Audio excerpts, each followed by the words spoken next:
No more lab meat for Floridians. Florida Governor Ron DeSantis signed a first-in-the-nation bill banning lab-grown meat in Florida in what he describes as an effort to, quote, save our beef.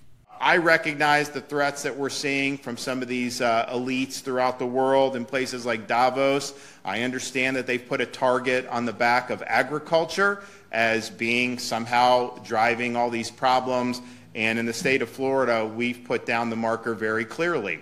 We stand with agriculture. We stand with the cattle ranchers. We stand with our farmers. In a press release, DeSantis went on to say Florida is, quote, fighting back against the global elite's plan to force the world to eat meat grown in a petri dish or bugs to achieve their authoritarian goals.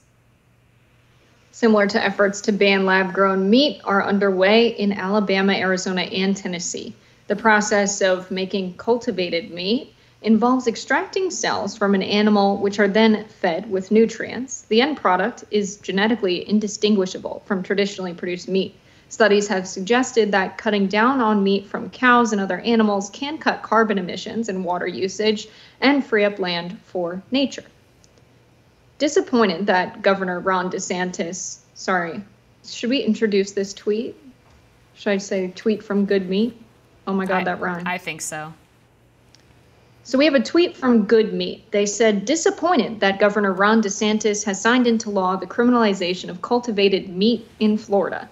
In a state that purportedly prides itself on being a land of freedom and individual liberty, its government is now telling consumers what meat they can or cannot purchase. So I think it is a little bit unnecessarily restrictive to say we can only have meat from animals. I do like that maybe the animals don't experience pain or death, and it's not a wasteful use of land. We can use that land for many other things. But as a vegetarian, I would just rather not eat meat at all. I don't think I'm ever going to go for the lab-grown stuff. I've been one since I was in like third grade, my mom says.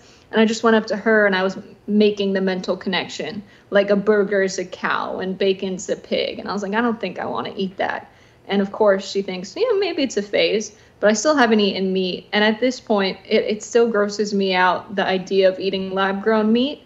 But it does seem that it has some positive benefits, and there's not a clear reason for why you'd restrict it. Amber, I'm so curious what you make of this. Yeah, there's something off about this to me. I am fairly supportive of the bill. I don't know a whole lot about lab-grown meat, but just the concept of it definitely rubs me the wrong way. DeSantis lumps it in with this plan from some of these international institutions and organizations who have talked about trying to get people to eat insects in order to prevent climate change. And this is sort of in that vein. And so I'm admittedly skeptical of it. My normal tagline is, I will not eat the bugs, I will not live in the pod, but I think I have to add, I will not eat the lab-grown meat as an addendum to that. Now, interestingly enough, Pennsylvania Senator John Fetterman actually came out in support of the DeSantis bill, saying, pains me deeply to agree with Crash and Burn Ron, but I co-sign this as a member of Senate Ag Dems and as some dude who would never serve that slop to my kids. I stand with our American ranchers and farmers. I mean, there's a ton of ethical questions involved just in general of, I guess, lab-grown anything, whether it's humans through IVF treatments or in this case, meat, that I don't think as Americans we have really gotten into yet in terms of the moral quandaries behind it. We kind of talk above the issue as opposed to getting into some of the underlying ethical questions about where science is going and how we actually use it and whether or not it's done in service of humanity or in service to nature. So yeah, I just think that there's a lot going on here that I have not fully grappled with yet, and I think a lot of other people haven't either. Yeah, I think about Luther Burbank a lot because somehow I'm related to him. He was a guy who ended the potato famine, the Irish potato famine, by creating a genetically resistant to the famine strain of potato, and was a big horticulturalist, created so many through, selective breeding and things like this, different kinds of plants and fruits. And I think that's so cool. And when we think about GMO stuff, we don't think of that. But in the world of agriculture, that is genetically modifying the plant. That is human intervention to create a plant. And so at first it's like a little bit weird and a little bit scary to think like lab grown meat.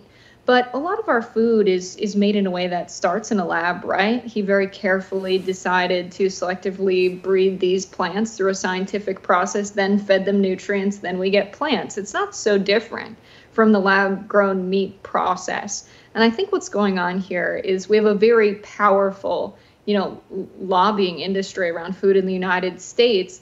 And that makes our entire legislative process very resilient to change that influences an entire industry.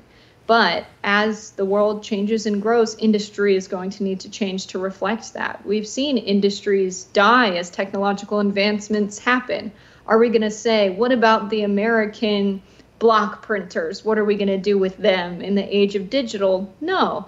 You have your workforce adapt and change to how technology and advancement and the economy changes. And while it might be scary at first, ultimately it's going to free up a lot of land, reduce carbon emissions. And for the people who want to eat it, they should have the option to eat it, to intentionally stop this industry from blooming in the United States. I think we're really opening up a window where we're importing a lot of lab-grown meat from other countries, which is unnecessary. So in the interests of American-made and American workers, I think not quelling this lab-grown meat industry would be smart at this point. Yeah, I guess I'd be interested to know, they claim that its DNA is basically undetectable versus natural meat DNA, I guess you could say. But it is still, fundamentally a processed food. And so I think it's reasonable to say that maybe we should do some research on it and some studies on how exactly this impacts people who eat it in the long term. We're still just learning some of the impacts of other processed foods that we eat in our country.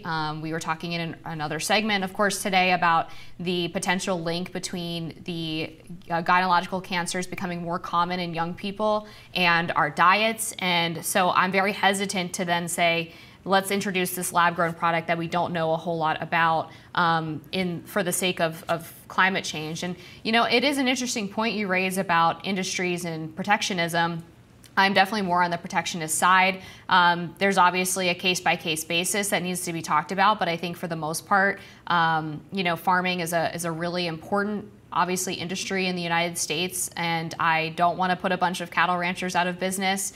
There's some industries where people's skills can be easily transferred to a different industry or to using technology in that industry, and there's some that aren't. So, for example, Tucker Carlson was talking years ago about the introduction of self-driving vehicles and what that would mean for the trucking industry. And I think we do need to be very intentional and cognizant of the fact that it is a long-term transition for people to just go to a new industry. It obviously doesn't happen overnight. And so in the short term, we need to be very serious about what we're going to do with people who are put out of work immediately and how we're going to be able to make sure that they can fend for themselves, feed their family, and have the dignity of working and providing for themselves and for others. These are all questions that we need to ask, obviously, as we introduce these technological advancements into society, what it means for the American worker and what we can do to either regulate technology to prevent those industries from collapsing or making sure that those people do have work in the short term as opposed to just kind of leaving them out in the wind or left out to dry. Unfortunately, we're going to have to leave it there, but we're going to be back with more Rising after this.